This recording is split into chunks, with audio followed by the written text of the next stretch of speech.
Welcome to our first of hopefully many clips we publish to share more about our work farming and in the cellar. These are bits we prepared for our importers, their sales reps, and I suppose curious journalists drilling down deeper.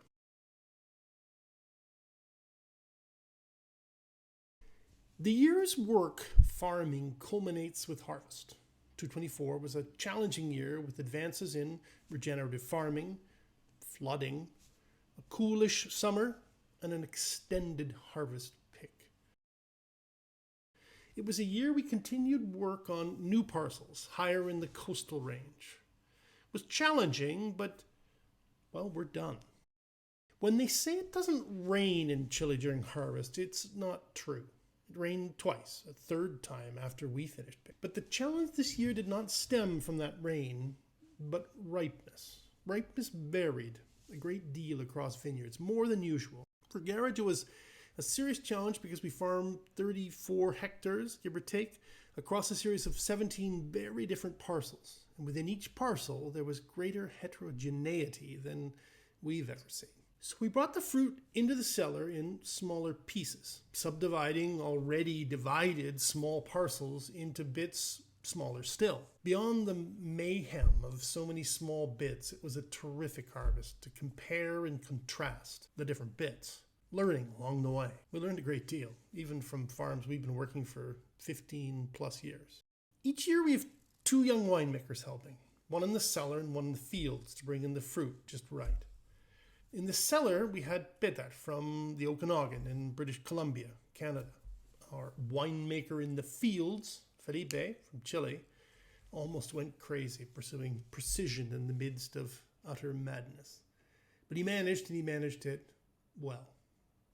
For about 15 years now, we've been building a team working the vines in the fields adjacent through the yearly cycle from pruning through to harvest. This year, more than ever, that team was shown to have paid dividends in quality. As Alan Savory said, and I repeat, we have to return to farmer wisdom. There is far more wisdom amongst farmers than we realize. It has been through the inclusion of farmers and their ideas that we've advanced our work with the regenerative agriculture in a meaningful way for small growers. What will 224 bring next spring and beyond? To start, a crispy old vine pale rosé, 2 bright whites, ethereal cariñenas, and garnacha lower in alcohol and high in fine, round, tense tannins that only ripe, lignified stems, raspon, can provide. The Cabernet this year was textbook. These will be bright and expressive wines with plenty of tension. Since oat production was down, so purchase early, because again, textbook numbers, wonderfully flavorful fruit. And finally, from Cauquenes will come lifted, cool climate old vine Syrah and a soon-to-be-released parcel of Malbec that will certainly turn some heads. The Malbec parcel begins bottled in 2022, so you don't have to wait so long for this wine to be ready this year. We began by saying that it was a challenge.